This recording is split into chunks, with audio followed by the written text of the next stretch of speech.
Konnichiwa minasan, this is Chris. So let's continue our lesson regarding Japanese language. So our topic for today is tenses of the verb in Japanese language.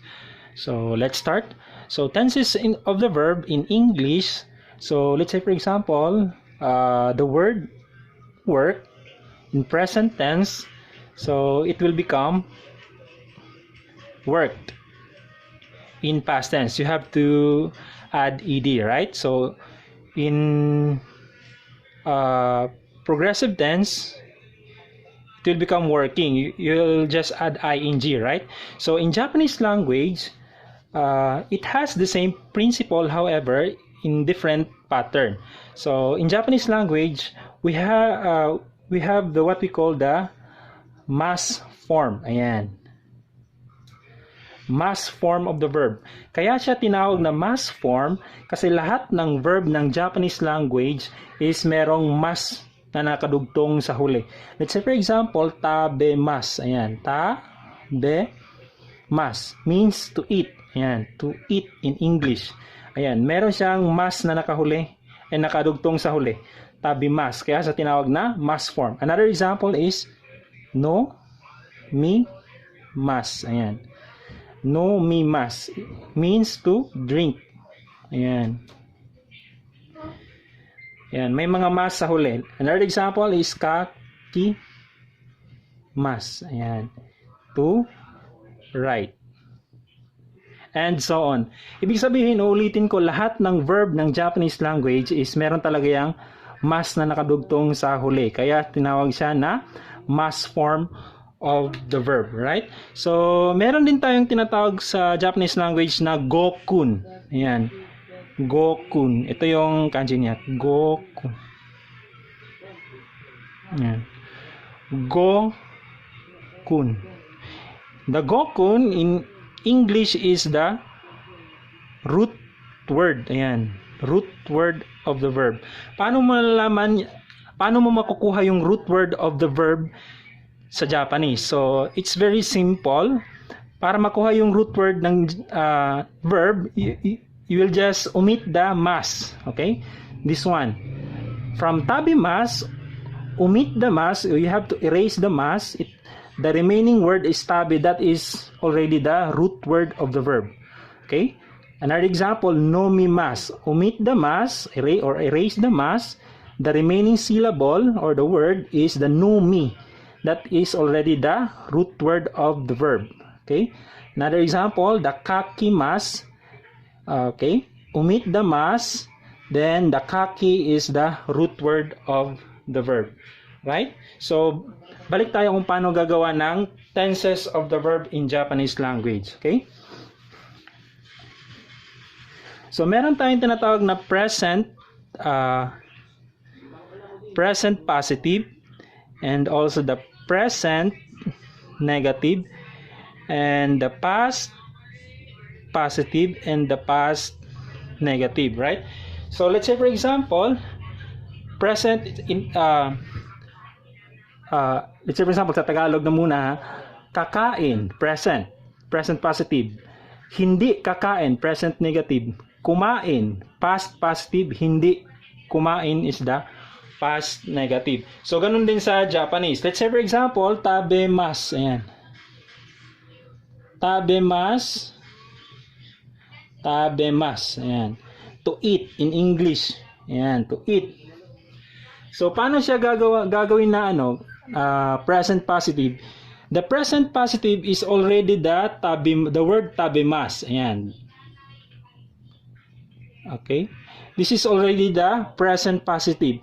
So the present negative is you have to add masen. Okay, from mas you have to add masen.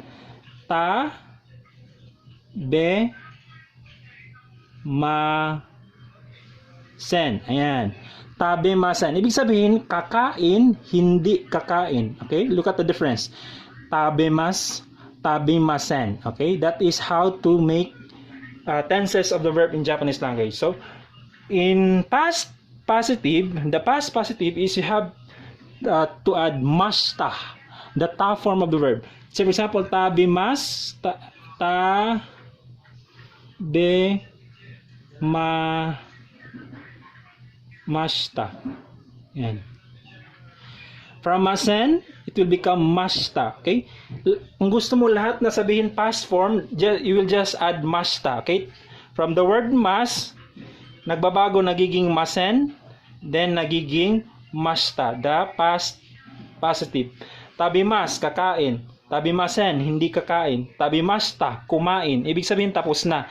So, pag past negative, hindi kumain, it will become tabe masen. Ayan. Tabimasen deshita. Ayan.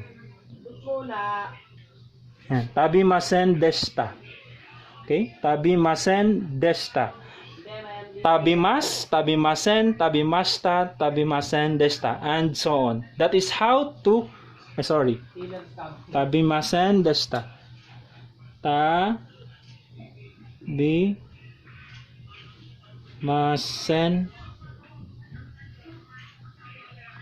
and deshita. Yan. Tabimasen deshita. That is the past negative. Okay? Tabimas, tabimasen, tabimashita, and tabimasen deshita. Sa lahat ng verb, this is actually applicable. Okay?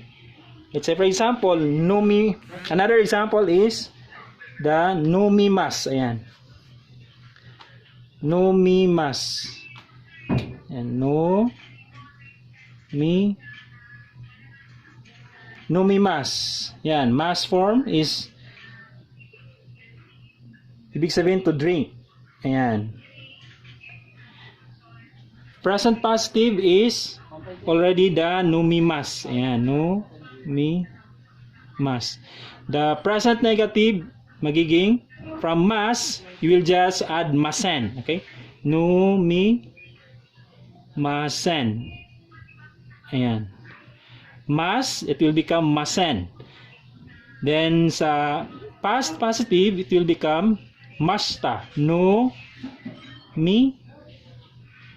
Mashita. Okay, you will just add mashita in past positive.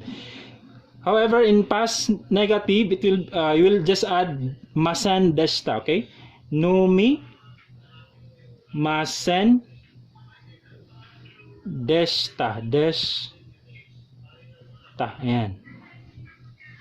Okay, numimas, numimasen, numimashita, and numimasen deshita. In English, drink, I will not drink. I drank and I didn't drunk. Okay? So minasang, you will just have to memorize a lot of verbs to apply this conjugation. So from mas, it will become masen for the present negative, mashita for the past positive, and the masen deshita for the past negative. So this time we will have to apply it in a sentence. So let's try. So lagyan natin ng subject. So the subject is I, which is the watashi. Watashi in English is I. So lagyan natin ng linking verb, which is the wa. This is spelled as ha but pronounced as wa. This is the linking verb. Okay, linking verb in English. Yung is, are, this is equivalent in linking verb. Okay? So, watashi wa plus the verb dito sa huli. Yung pinaka-pattern ng Japanese language is the subject. Ayan. Subject, yung verb nasa huli. Okay?